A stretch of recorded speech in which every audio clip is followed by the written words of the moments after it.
¿Cómo están? Vamos entonces a desarrollar la unidad 1. En esta unidad vamos a ver temas generales que los van a introducir en la materia Ingeniería Legal, los contenidos que van a ver a lo largo de toda la asignatura. Vamos a empezar por distinguir la diferencia entre normas éticas y reglas técnicas para poder introducirnos después en normas jurídicas. Para ello vamos a empezar por recordar qué es la filosofía. La filosofía es un conjunto de reflexiones sobre la esencia de las cosas, el ethos, la causa de las causas de las cosas, es la que realiza todas las preguntas que nos llevan a preguntarnos en realidad el porqué del porqué. La filosofía nos va a marcar la perspectiva desde donde miramos el mundo en general y lo que nos interesa en este caso, la ciencia en particular. La ciencia es un conjunto de técnicas y métodos que se utilizan para alcanzar el conocimiento. Y la técnica es la aplicación concreta de aquello que la ciencia nos brinda. La ciencia estudia cómo cubrir necesidades y la técnica hace que esas necesidades se materialicen concretamente a las personas. Por eso, tanto ingenieros como abogados pertenecemos a la técnica, a la aplicación concreta de aquellas herramientas que nos brinda la ciencia, que descubre la ciencia con su investigación, para que nosotros podamos satisfacer necesidades concretas de las personas. La técnica es un conjunto de procedimientos que se utilizan para un arte, una ciencia, una actividad determinada, ¿sí? Y que se adquieren generalmente por la práctica y la asiduidad en la realización de determinadas habilidades o destrezas. Por ello, como decía, que tanto ingenieros como en este caso abogados, somos básicamente técnicos, aplicamos procedimientos en aquellas actividades que realizamos. Las normas técnicas operan en la sociedad como directrices de normalización, ¿sí? Por eso son normas. ¿Qué es lo normal, pero tomado en el sentido de aquellos procesos uniformes que nos van a garantizar poder lograr un fin determinado? La norma técnica, entonces, es un documento que establece eh, no de cualquier manera, sino que se establece por consenso, es decir, por acuerdo con la aprobación de un organismo determinado, eh, cuáles son aquellos productos, procesos o servicios que realmente sirven para fines determinados. Y acá tienen diferentes ejemplos. Como ingenieros, ustedes van a utilizar las normas ISO. Han visto ya quienes han cursado instalaciones eléctricas, por ejemplo, la reglamentación para la ejecución de instalaciones eléctricas. Es una norma técnica. Ustedes eso, los que ya han cursado, la habrán conocido muy bien porque la utilizan básicamente en toda la asignatura, ¿no es cierto? Cómo se aplica la reglamentación, las normas para la ejecución de instalaciones en viviendas, edificios, etc. Puse también un ejemplo del nuevo Código Civil y Procesal, Código Procesal Civil y Comercial. ¿Por qué? Porque también es una norma técnica que a los abogados nos cuenta cómo llevar adelante un proceso para poder iniciar el juicio, cómo continuar el juicio, cómo lograr una sentencia, cómo apelar esa sentencia de ser necesario. Yo soy tanta similitud, aunque no parezca, entre abogados e ingenieros. Bueno, las normas éticas ya se refieren a otra cuestión, se refieren a criterios concretos, eh, a criterios prácticos de acción, aquello que la práctica del mundo, de la historia, de la humanidad ha mostrado que haciendo las cosas de determinada manera, el resultado que se obtiene es un resultado que satisface no solamente el fin que se persigue, sino también la integridad de la persona. Regulan las acciones de los seres humanos. Estas normas éticas son universales, válidas para cualquier sujeto, en cualquier instante, en cualquier lugar. Por eso son una en todo el universo, ¿sí? Una en el mundo. No hay diferencias en cuanto a valores como la honestidad, la responsabilidad, la compasión, el respeto, la integridad. Cuando estas normas éticas se aplican al ejercicio profesional, vamos a hablar de deontología y es una parte importante que vamos a tratar cuando vemos la actuación del ingeniero profesional y vamos a ver la deontología de la profesión específica del ingeniero. Llegamos a las normas jurídicas, que es lo que nos interesa particularmente en esta asignatura. Una norma jurídica es cualquier regla de conducta que rige justamente el comportamiento humano. Algo importante a tener en cuenta es que, discúlpenme, voy a buscar el puntero, acá está.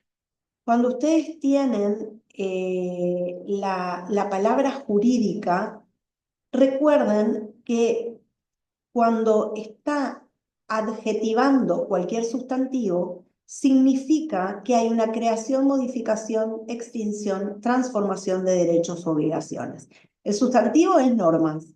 ¿Cómo son las normas? En este caso jurídicas. Ya vimos que pueden haber normas que son distintas, éticas, técnicas, científicas, ¿sí? Bueno, cuando ustedes ven el adjetivo calificativo de jurídico en cualquier aspecto, relación jurídica, situación jurídica, van a comprender siempre o van a relacionar siempre acto jurídico, hecho jurídico, siempre relacionen que si está el adjetivo calificativo de jurídico es porque hay una creación, modificación, extinción o transformación de derechos y obligaciones. La norma jurídica, entonces, es toda regla que va a regir el comportamiento de un grupo de personas, ¿sí? En un tiempo, en un espacio determinado. Espacio nos referimos al espacio geográfico, no es lo mismo.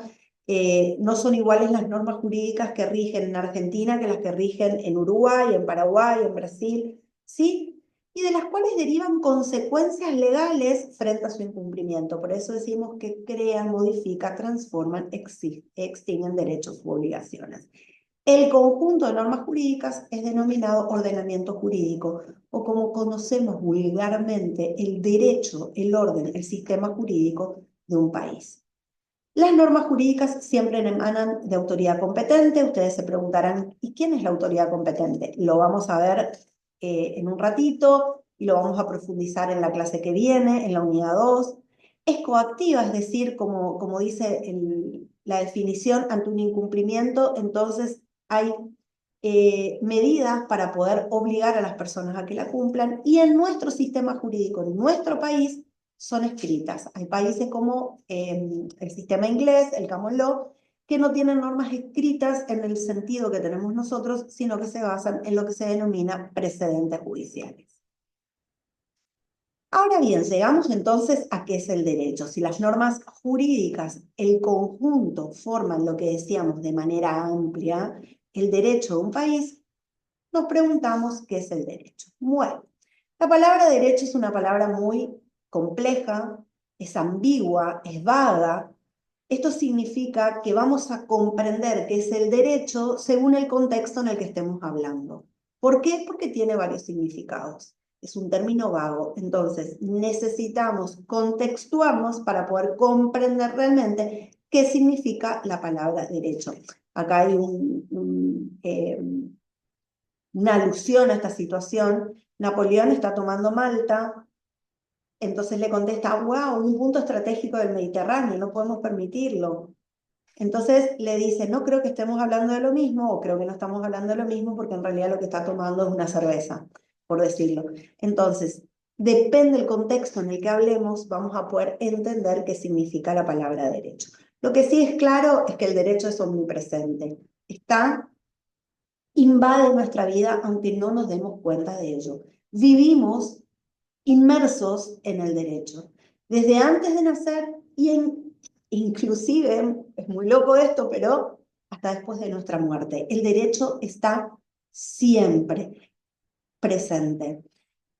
No podemos vivir sin el derecho porque toda la conducta humana está regulada. ¿Qué pasa? No tenemos conciencia constantemente de esta presencia. Solamente nos damos cuenta de la presencia del derecho cuando tenemos un conflicto. Por ejemplo, estamos sentados en el colectivo yendo hacia la facultad.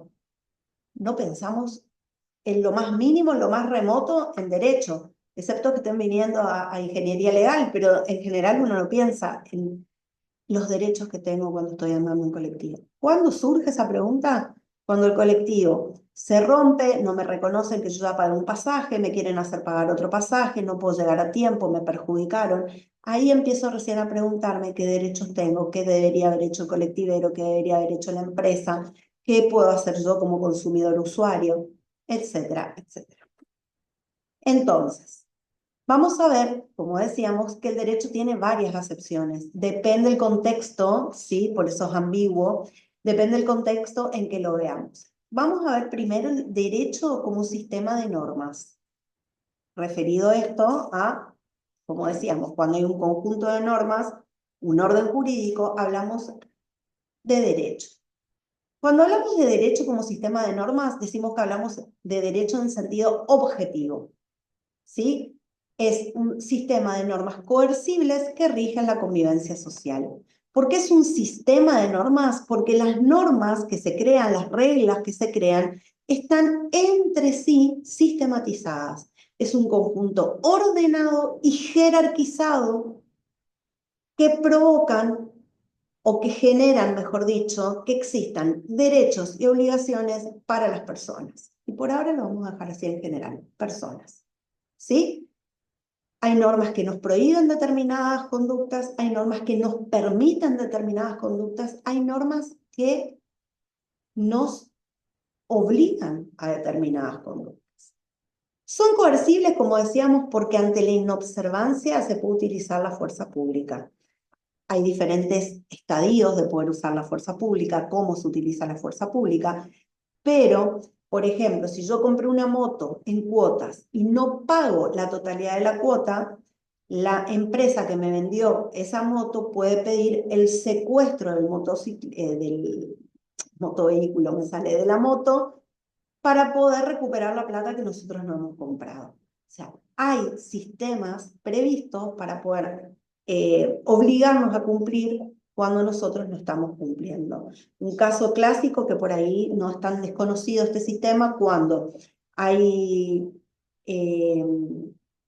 padres que tienen que alimentar a sus hijos, no pasan la cuota alimentaria, padres en el sentido genérico, padre o madre puede ser, no pasan la cuota alimentaria, entonces se embarga el sueldo, un pedazo del sueldo se toma y se retiene para poder pagar la cuota alimentaria.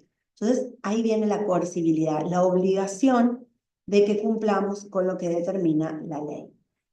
Y rige la convivencia social. El derecho nunca va hacia, o no se inmiscuye en lo interno. El artículo 19 de la Constitución Nacional dice, en su primera parte, las acciones privadas de los hombres que de ningún modo ofendan la moral ni el orden público ni perjudiquen a un tercero, están solo reservadas a Dios y exentas de la autoridad de los magistrados. Lo que hacemos internamente, siempre que no perjudiquemos a un tercero, no ofendamos la moral y el orden público, no está regulado por el derecho. Sí, cuando ya hay una convivencia social, lo externo. El hombre no puede vivir solo. El hombre nació gregario, es un ser gregario, es un ser social básicamente. Yo siempre les doy el ejemplo de la película El náufrago. Ustedes, si la recuerdan, es una película de Tom Hanks que está tan solo en la isla que se crea en la pelota Wilson, ¿sí? Con la mano ensangrentada, le hace la carita y a partir de ahí es su amigo imaginario. Es la necesidad básica, primaria, de compartir, de vernos en el otro, de estar con otro. Eso es algo íncito en la naturaleza humana. Pero si bien tenemos esa necesidad, también cuando está el otro empieza algo que también es propio de la naturaleza humana. Esto me pertenece, esto es mío, hasta dónde estás invadiendo, estás usando un pedacito más de lo que te corresponde, estás sacando lo que es mío, y etcétera, etcétera. Entonces, en esto es que tiene que intervenir el derecho. Ahí aparece el derecho a regular esas relaciones sociales para poder cumplir con uno de sus fines específicos, que es la paz social. Bueno, justo. ¿Cuál es la razón de ser del derecho? Entonces, el derecho tiene fines que se engloban en lo que llamamos después justicia. Pero, ¿cuáles son los fines que preceden a este gran fin que es lograr que cada uno tenga lo que le corresponde? El bien común, ¿sí? Entiéndase el bienestar general, el de todos, por encima del bienestar de cada uno. Ya las doctrinas modernas dicen que esa definición no va más, que no es el bien de todos por encima del bienestar de uno, sino lograr el mayor bienestar posible para que todos podamos satisfacer nuestras necesidades y cumplir con los intereses que tenemos como sociedad. La seguridad jurídica, que es importantísima porque es la que nos da la estabilidad, el saber realmente cuáles son las normas que están vigentes y no que un día esté vigente una norma, a otro día otra y yo entonces no sé qué puedo y qué no puedo. Yo quiero poner una empresa de criptomonedas y la Argentina hoy tiene una regulación y resulta que mañana me la cambian e invertí un montón de dinero. Bueno, eso es una inseguridad jurídica. Eso no sirve ni para el crecimiento del país, ni para la seguridad que tenemos los ciudadanos para poder vivir en el país. La paz social, que es lo que estaba explicando hace un ratito, y la eficiencia, entendida como la maximización de la riqueza. Este concepto está relacionado con lo que se llama el análisis económico del derecho y es lograr que, por eso es una economía, digamos, lograr que el derecho colabore en lograr los mejores resultados con la mínima pérdida de energía posible. ¿Cuáles son los caracteres de derecho? Es necesario porque es un elemento imprescindible para la convivencia humana y mantener la paz social. Consagra deberes, la necesidad de que todos cumplamos con nuestros deberes. En el derecho hay una regla que es nadie puede exigir lo que no ha cumplido. Entonces, primero cumplimos con nuestras obligaciones y luego podemos exigir nuestros derechos. Es coercible, que ya lo expliqué, y tiene un fin de coexistencia, que también lo he explicado con el ejemplo de Wilson. Entonces, vamos a distinguir este derecho objetivo del que veníamos hablando, todo esto que vinimos hablando aquí es derecho objetivo, llamado derecho subjetivo, donde ya se pone acento en el ser humano, en el sujeto y no en la norma. El derecho subjetivo, como su nombre le indica, refiere al sujeto, a la facultad que tenemos los sujetos de exigir de otros una determinada conducta, que puede ser de dar, hacer o no hacer. Entonces, el derecho en sentido objetivo, recapitulando, es el conjunto de normas sistemáticas u ordenamiento jurídico, sistema jurídico. En sentido subjetivo, en cambio, habla de un conjunto de relaciones jurídicas. Recuerden, cuando estamos acá con este adjetivo calificativo, relaciones en las que hay un nacimiento, extinción, modificación, transformación de deberes y derechos. En este sentido, entonces, cuando hablamos de relaciones jurídicas, hablamos siempre, quiero ver si hay, no. Voy a ver si puedo hacerles un dibujito aquí, pero no sé, ahí está. Vamos a ver si me deja, porque estoy medio complicada. Ay, flow, no. A ver, me gustaría poder dibujar. ¿Será que me deja dibujar? A ver, probemos. Sí, me deja, qué alegría. Tenemos un sujeto, lo que sí tengan paciencia nomás, porque yo no soy muy buena con esto. Un sujeto, por eso hablamos de relación jurídica, hoy que se me salió. Por eso hablamos de relación jurídica. Si hay relación, hay dos personas, dos sujetos. Vamos a decir que este es un sujeto activo, es decir, aquel que tiene la facultad jurídica de exigir. Es el que puede exigir. De este que se va a llamar sujeto pasivo, que es el que tiene el deber de cumplir, y ahí formamos la relación jurídica, fíjense, la facultad de exigir, el deber de cumplir. ¿Qué deber tiene de cumplir? Una prestación. ¿Sí? ¿Cómo va a ser esa prestación? Puede ser de dar, hacer, bueno, espero que entiendan, o no hacer. ¿Sí? Es decir, este sujeto activo puede ser, por ejemplo, un ingeniero que tiene la facultad de exigir a un sujeto pasivo, que es un cliente al que ya le hizo un mantenimiento de la empresa, de todo lo que es la parte de motores de su empresa, ya elaboró, ya prestó su servicio, hizo un servicio que fue el mantenimiento, y ahora este sujeto pasivo, que es la empresa, tiene el deber de cumplir con su prestación, que en este caso va a ser de dar una suma de dinero. Ustedes, como ingenieros, tuvieron la acción, el hacer un mantenimiento, y el sujeto pasivo, en este caso, que es la empresa, va a tener el deber de pagarles una suma de dinero. Entonces, de parte de ustedes hubo una prestación que es una prestación de hacer, y de parte de la empresa una prestación que es de dar, en este caso, sumas de dinero.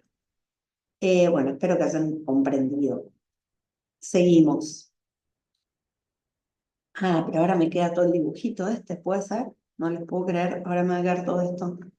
Vamos a ver cómo se borra. Ah, fácil. Es un segundo. Bueno, les cuento que estoy aprendiendo a usar esto, nunca lo había usado.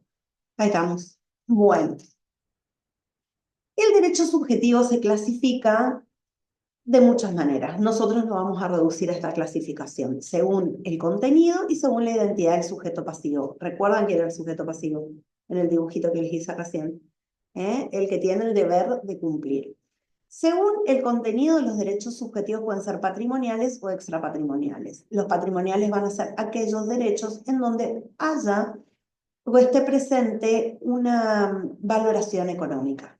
Los derechos reales, que son los derechos que tenemos sobre las cosas, los derechos creditorios, llamados también obligaciones, que son los derechos que se dan, por ejemplo, entre acreedores y deudores. Esto lo vimos recién. Y los extrapatrimoniales son aquellos en donde el contenido de ese derecho no tiene como fin primordial o no tiene como contenido primordial una valoración económica o una valoración pecuniaria. Los derechos de familia, es decir, la filiación entre padre e hijos, no se mide por un derecho económico o la relación matrimonial. Sí van a haber derivaciones económicas de este derecho, pero el derecho, el contenido de ese derecho en sí no tiene contenido económico. Y los derechos personalísimos, como son el honor, la vida, la dignidad, claro que, como les digo, el contenido de estos derechos no tiene ningún sentido pecuniario económico, pero del desconocimiento de estos derechos, de la vulneración de estos derechos, sí pueden derivar consecuencias económicas. En cuanto a la identidad del sujeto pasivo, es decir, quién es el sujeto obligado, vamos a ver que hay derechos absolutos o relativos. Dentro de los absolutos están los derechos reales y personalísimos. ¿Qué significa esto? Que el sujeto pasivo, ese que está obligado como deber a cumplir, somos todos, la sociedad completa. Por eso la identidad es absoluta.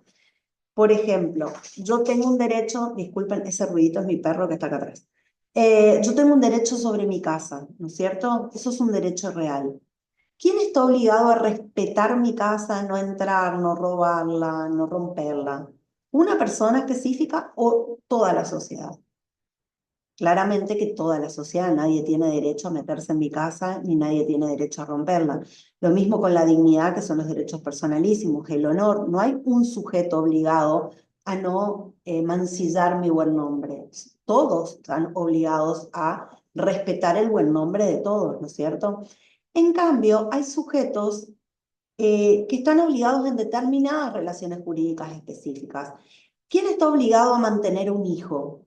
¿Toda la sociedad o el padre y la madre de ese hijo? En ese caso estamos hablando de los derechos de familia. Entonces, el sujeto pasivo, el que tiene el deber de cumplir, el obligado, es uno solo. El que está, uno, pueden ser dos, ¿no? En el caso de los hijos son el padre y la madre. Entonces, es relativa la obligación específicamente al padre o la madre. Si yo le compro a cualquiera de ustedes un celular, ¿quién va a estar obligado a pagarles a ustedes ese celular? ¿Cualquier persona o específicamente yo que fui quien les compré? Claro que específicamente yo que fui quien les compré ese celular. También distinguimos el derecho natural del derecho positivo. Derecho positivo es el que está vigente en un tiempo y en un espacio determinado. Es el derecho que efectivamente se aplica en un espacio geográfico y en un tiempo. Por ejemplo, en el año 2015 se dicta, discúlpenme, voy a tomar un poquito de agua. En el año 2015 se dicta el nuevo Código Civil y Comercial de la Nación. Desde el 2015 está vigente este Código Civil y Comercial, que es el que utilizamos ahora.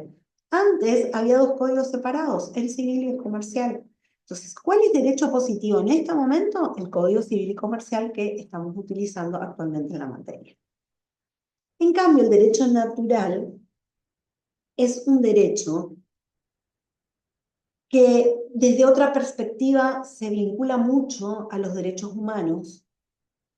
Es un derecho que no tiene fronteras, que no tiene tiempos, que tiene que ver con aquello que le corresponde al hombre y a la mujer, en sentido general, solamente por su naturaleza humana. ¿Sí? Es una doctrina ética y jurídica que postula la existencia de derechos humanos fundados o determinados en la naturaleza humana. Derecho a la vida, derecho a la dignidad, derecho a la salud, derecho al honor. ¿Sí? Son derechos universales, uno para todos. Superiores, anteriores, esperen, voy a sacar a mi perrito porque si no, no vamos a poder seguir. Con lo cual lo vamos a tener de fondo, lamentablemente. Eh, es distinto al derecho positivo, al derecho actual, porque este es un derecho, como decía, que es infinito en el tiempo, eterno. Sí, es el mismo derecho que estaba antes, que va a estar después y que está ahora. El mismo derecho en Argentina, en Estados Unidos, en la China, porque es universal. Sí, ustedes en 1948 tenemos la Declaración Universal de los Derechos del Hombre, de los Derechos del Hombre. Ahí podemos observar, por eso les digo que son muy asimilables a los derechos humanos, cuáles son la declaración de todos sus derechos y que tienen que ver con la naturaleza humana propiamente. Bueno, el derecho positivo, es decir, el derecho vigente, se clasifica teniendo en cuenta su ámbito de aplicación y también los sujetos que participan o cómo se regulan las relaciones jurídicas en este derecho. Según el ámbito de aplicación, podemos tener un derecho internacional, un derecho a la integración y un derecho nacional. El derecho nacional es el derecho interno de cada país. Hay un derecho en Argentina, un derecho positivo en Chile, otro en Brasil, y así no voy a nombrar todos los países del mundo. Hay un derecho de la integración, que es el derecho que tienen las comunidades económicas, la Comunidad Económica Europea, la OTAN, Mercosur. Y hay un derecho internacional, que es un derecho que vincula a los estados entre sí, o bien a ciudadanos de un estado con ciudadanos de otro estado. Luego tenemos, teniendo en cuenta los sujetos de la relación jurídica, el derecho público y el derecho privado. El derecho público básicamente rige aquellas relaciones jurídicas en que el Estado está presente, pero no como cualquier sujeto, sino actuando en ejercicio de un poder público. El Estado tiene por misión cuidar básicamente de los intereses comunes, satisfacer necesidades públicas y en ese sentido ejerce las llamadas potestades públicas. Esto lo vamos a ver claramente y muy específicamente en la unidad de derecho administrativo, porque es muy importante para ustedes como ingenieros que ustedes trabajan muchísimo en relación al Estado en ejercicio de estas potestades públicas. El Estado los controla, hay inspecciones que ustedes tienen que hacer o que les hacen. Bueno, ya lo vamos a ir desarrollando a lo largo de toda la materia esto. Cuando el Estado actúa como poder público en ejercicio de lo que se denomina su imperium, este poder que tiene de control, donde los ciudadanos estamos en una relación prácticamente de subordinación, en ese caso, entonces, estamos hablando de derecho público. En cambio, derecho privado marca o regula las relaciones entre particulares que nos encontramos en un pie de igualdad. Ahí vienen todo lo que es las relaciones comerciales, las relaciones contractuales, las sociedades. Y cuando el Estado es sujeto de estas relaciones, pero no actúa en ejercicio del poder público, sino que actúa como un sujeto más, como un simple sujeto de derecho. Y esto lo vamos a ver más adelante cuando veamos contratos. Bueno, ahí pueden ver las diferencias entre el derecho público y el derecho privado, van a ver cómo la balanza es diferente. En el derecho público hay un desequilibrio, ¿sí? Hay un desequilibrio a favor del Estado. no estamos en la misma relación, en un pie de igualdad, porque el Estado en el derecho público actúa específicamente en salvaguarda de los intereses públicos. En el derecho privado es diferente. ¿Cómo se clasifica nuestro derecho positivo argentino? Tenemos el derecho público, vamos a ver el derecho constitucional, que lo vemos en la unidad 2, administrativo, que lo vemos en la unidad 11, penal, que no lo vemos, porque es un derecho muy específico. Vemos algunas cositas cuando vemos el ejercicio profesional de ustedes para que no terminen presos, sería la idea. El derecho procesal, constitucional, administrativo, penal y el derecho internacional público. Recuerden, público, el Estado actúa ejerciendo potestades públicas. Ustedes van a tener muchísima vinculación con el derecho administrativo. Y el privado, derecho civil, comercial, laboral, procesal, civil, comercial y laboral, y el derecho internacional privado, que ya es cuando se vinculan ciudadanos de diferentes estados. Lo procesal lo explico más adelante, no se preocupen. Es ahora un montón para entender todo junto de una sola vez, pero se los voy a explicar específicamente cuando veamos perito, el ejercicio profesional de ustedes como peritos. El ejercicio de los derechos subjetivos. ¿Cómo debemos ejercer los de ya? Fíjense que salimos del derecho positivo. Esperen ya a esconder el flotante porque si no, no veo. Salimos del derecho positivo, ¿sí? Derecho positivo, que es el derecho objetivo, vigente, discúlpenme que voy para atrás así, es bastante desprolijo y muy poco didáctico, pero es para que se ubiquen nomás. Estábamos acá, derecho objetivo. El derecho objetivo es un conjunto de normas sistematizadas. Cuando este derecho objetivo, el conjunto de normas sistematizadas, se aplica en un espacio, en un lugar determinado, entonces hablamos de derecho positivo. Y ahora nos vamos al derecho subjetivo. Nos preguntamos, ¿cómo se ejercen las facultades? ¿Tenemos el derecho de ejercer las facultades como querramos? ¿No hay un límite en el ejercicio? ¿Puedo hacer lo que quiero? Bueno, no, no podemos hacer lo que quiero. Los derechos subjetivos deben ejercerse de buena fe, con lealtad, cumpliendo realmente con la palabra a la que uno se comprometió, sin que haya un abuso del derecho. Se considera que hay abuso del derecho cuando el ejercicio de ese derecho contraría los fines que el ordenamiento jurídico tuvo al reconocer el derecho, ¿sí? Excede los límites impuestos por la buena fe, la moral y las buenas costumbres. Entonces, ya hablamos del ejercicio abusivo de un derecho, por ejemplo, bueno, esto deriva en otras consecuencias como el enriquecimiento ilícito, pero sería, por ejemplo, cuando yo quiero vender una casa y sé que la persona que me va a comprar tiene el dinero y yo estoy necesitada porque tengo un familiar enfermo, entonces en vez de vender la casa a 100 pesos, que es lo que realmente vale, la vendo en 50. ¿Sí? O sea, hay un abuso por parte de quien la compra a ese precio sabiendo que no es el valor real del mercado, abusándose de mi situación, obviamente.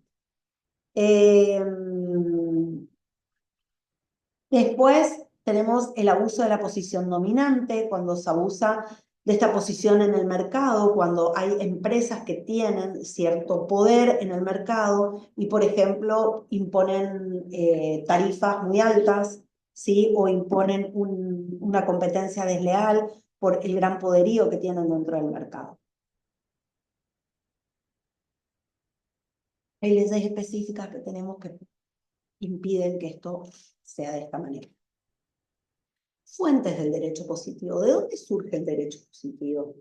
Es decir, ¿quién crea este derecho positivo? ¿De dónde nace? Bueno, el artículo 1 del Código Civil y Comercial establece: los casos que este código rigen deben ser resueltos según las leyes que resulten aplicables, conforme a la Constitución Nacional y los tratados de derechos humanos, en los que la República sea parte. A tal efecto se tendrá en cuenta la finalidad de la norma. Los usos, prácticas y costumbres son vinculantes cuando las leyes o los interesados se refieren a ellos o en situaciones no arregladas legalmente, siempre que no sean contrarios al derecho. Este artículo nos está contando cuáles son las fuentes del derecho y fíjense que la primera y la más importante es la ley. Es decir, ¿quién nos marca qué debemos hacer y qué no debemos hacer? La ley. ¿Se acuerdan que hoy les hablé del artículo 19 de la Constitución Nacional que dice en su primera parte que las acciones privadas de los hombres que no ofendan la moral, el orden público ni perjudiquen a un tercero están solo reservadas a Dios y exentas de las autoridades de los magistrados? La segunda parte dice, ningún habitante de la nación está obligado a hacer lo que no manda la ley, ni privado de lo que ella no prohíbe. Entonces, es la ley la primer fuente del derecho positivo, la que marca, la que determina cuáles son las normas jurídicas vigentes a las cuales nosotros tenemos que hacerle caso, ¿sí? Estas leyes, y eso lo vamos a ver en la unidad 2, deben ser dictadas conforme a la Constitución Nacional, los tratados internacionales sobre derechos humanos. La segunda parte del artículo hace referencia a lo que es la costumbre, los usos, prácticas y costumbres, que en la profesión de ustedes hay bastantes usos, prácticas y costumbres, que dice que la costumbre en nuestro país solamente es vinculante cuando una ley ya se refiere a esa costumbre o cuando los interesados en una relación jurídica la marquen como relevante, pero jamás esa costumbre puede estar contraria a nuestra Constitución o a nuestra ley. Es importante, entonces, que nuestro derecho hay dos tipos de costumbre que se aceptan. La costumbre que se llama praeter legem o secundum legem, es decir, la costumbre que viene a suplir la ley porque hay una situación que no está arreglada legalmente, entonces la costumbre la suple. Ejemplo de hoy, la compra-venta a través de Instagram, por ejemplo, no está regulado eso. Pero hay una costumbre de cómo se realizan las compras en los workshops o en los showrooms, etc. O cómo son los sorteos, por ejemplo. O sea, nadie se pregunta si van a cumplir o no con los sorteos en una empresa. Generalmente el 99% de las veces las empresas cumplen, ¿sí? Eh, Eso es praeterlegem. Cuando no hay situaciones regladas, entonces la costumbre viene a suplir la ley. Y secundum legem es cuando la costumbre es según la ley. Ya hay una situación reglada y la costumbre como que va en función de esa situación reglada creando nuevas prácticas. Y esas prácticas son válidas. Las que no son válidas son las que son contrarias a la ley. La ley, primera fuente del derecho positivo, es una norma general escrita en nuestro país, obligatoria, establecida por autoridad competente. ¿Quién es la autoridad competente? En nuestro sistema jurídico, la autoridad competente puede ser el poder legislativo, el poder ejecutivo o el poder judicial. Lo vamos a ver claramente en la unidad 2, no se preocupen, esto es una introducción, si no lo entienden, no se preocupen, lo vamos a volver a revisar, porque es un concepto que cuesta comprender a veces.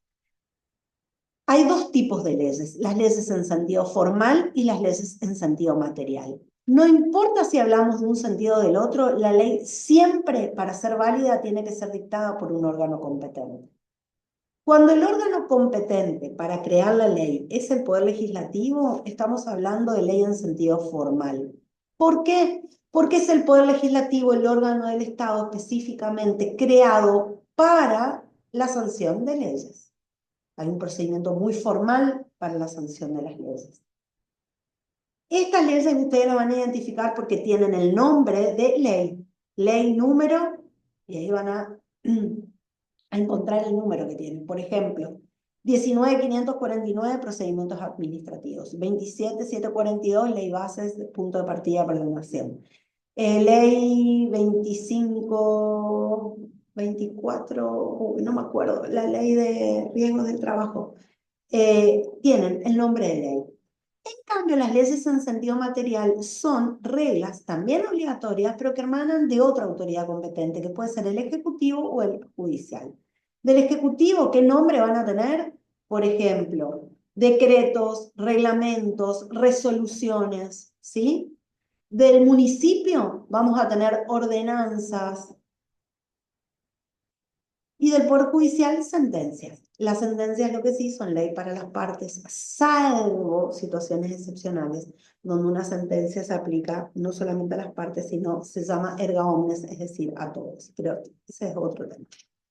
Entonces, leyes en sentido formal, las dictadas por el Poder Legislativo tienen nombre de ley. Ley en sentido material, las dictadas por cualquier autoridad competente, como el Poder Ejecutivo o el Poder Judicial, o también la Convención Constituyente, que es la convención que creó y que reformó la Constitución, que crea y reforma la Constitución. La Constitución Nacional es una ley en sentido material porque no la dicta nuestra Constitución Nacional el Poder Legislativo, sino un órgano ad hoc, un órgano diferente creado a ese efecto llamado Convención Constituyente.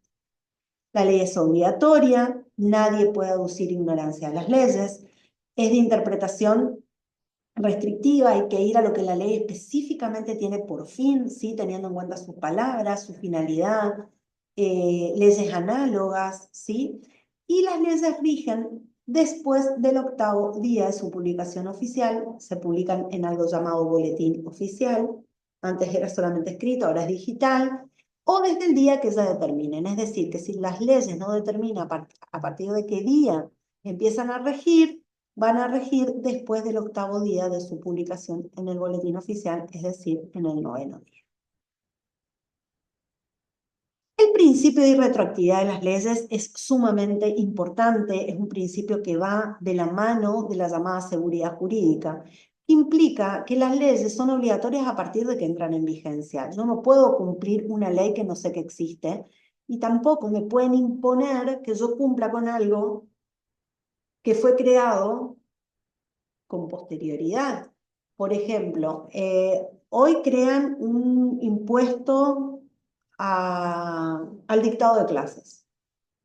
Bueno, tendré que empezar a pagarlo a partir de la entrada en vigencia, pero no puedo pagar por todos los años que dicté clases antes, ¿sí? Entonces, el principio de irretroactividad es decir, no, retroactividad, no para atrás. A partir de su entrada en vigencia, las leyes se aplican a las consecuencias de las relaciones y situaciones jurídicas existentes. Las leyes no tienen efecto retroactivo, no van para atrás, sean o no de orden público, excepto disposición en contrario. ¿Cuándo sí las leyes se van a aplicar retroactivamente? Cuando sean más favorables a la situación que se plantea. Por ejemplo, cuando se reconoce un aumento de sueldo en una paritaria, en un acuerdo, generalmente se pone que se reconoce ese aumento desde, ahora estamos en marzo, desde el mes de marzo. Entonces se aplica retroactivamente. También en derecho penal se aplica retroactivamente cuando la pena es más benigna para el imputado. O sea, hay situaciones en las que expresamente la ley prevé su aplicación retroactiva y siempre y cuando esa aplicación retroactiva no afecte derechos amparados por garantías constitucionales. Muy bien, hasta aquí hemos llegado. Espero que hayan comprendido cualquier cosa, seguimos comunicados por el aula virtual. Hay un... ya que estoy... Creo que puedo compartir pantalla y les voy a mostrar un segundito, no sé si la tengo abierta la aula virtual. No, bueno, no importa. En el aula virtual tienen una sección que es específicamente para consultas, así que ustedes pueden hacer ahí las consultas. Es mejor, entonces todos pueden leer y ya el que tiene la duda se puede sacar la duda con la pregunta de algún otro compañero. Y va a estar colgado, subido el trabajo práctico para que ustedes lo puedan hacer. Y bueno, Dios mediante, nos vemos el otro lunes, no el 25 porque es feriado, sino directamente nos encontraremos el lunes 31 de marzo. Los esperamos en clases entonces.